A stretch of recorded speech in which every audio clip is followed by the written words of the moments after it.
దేవర మూవీని చూసి థియేటర్ బయటకు వస్తున్నారు వైఎస్ జగన్మోహన్ రెడ్డి. వైఎస్ జగన్మోహన్ రెడ్డి గురించి మనం చెప్పాల్సిన అవసరం లేదు. సో ఇప్పుడు వైసీపీ పార్టీ నుంచి మరి ఏపీ రాష్ట్రంలో ఓడిపోయిన తర్వాత జస్ట్ పులివెందుల ఎమ్మెల్యేగా మిగిలిపోయారు మాజీ ముఖ్యమంత్రి. సో ప్రస్తుతం జగన్మోహన్ రెడ్డి ఎక్కడ కాంట్రవర్సీకి సంబంధించిన విషయంలో దొరుకుతుందా అంటూ ఏపీ ప్రభుత్వం గురించి ఎదురు చూస్తున్నటువంటి తరుణంలో ఎన్టీఆర్ ని తెలుగుదేశం పార్టీకి మిళితం చేసి వైసీపీ చేసిన రాజకీయాలు గతంలో అందరికీ తెలిసిందే. అందుకే ఇప్పుడు తాజాగా మరో పాయింట్ కోసం వెళ్ళినట్టున్నారు. ఎందుకైతేనే ఉంది, ఒక టికెట్ అయితే మనకు వచ్చింది. సో ప్రస్తుతం దేవర సినిమాని చూసి థియేటర్ బయటకు వస్తున్నటువంటి దృశ్యాలు సోషల్ మీడియాలో అయితే కనిపిస్తోంది. సో ఎన్టీఆర్ కుటుంబం అలాగే అంటే మన నందమూరి బాలకృష్ణ అంటే ఆయన పెద్ద ఫ్యాన్ అని, ఆయన అసోసియేషన్కి ప్రెసిడెంట్ అని రకరకాల వార్తలు వినిపించాయి.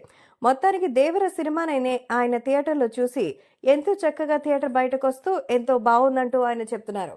అంతేకాకుండా స్పెషల్గా దేవర సినిమాను చూసింది మీడియాతో మాట్లాడడానికే కదా.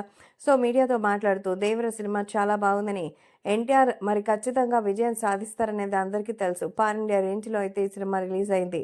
అన్ని చోట్ల నుంచి ఎంతో అద్భుతమైన రెస్పాన్స్ వస్తోంది. కాబట్టి దేవర సినిమాని చూసి నేను ఎంజాయ్ చేయడానికి ఇంతకంటే వేరొక ఆప్షన్ ఉందా అంటూ చెప్తున్నారు. సో దేవర సినిమాని మాత్రం భారీగా సెలబ్రేట్ చేసుకోవడానికి సిద్ధంగా ఉన్నారని, అభిమానులైతే వేరే లెవెల్లో పండగ చేసుకుంటున్నారు.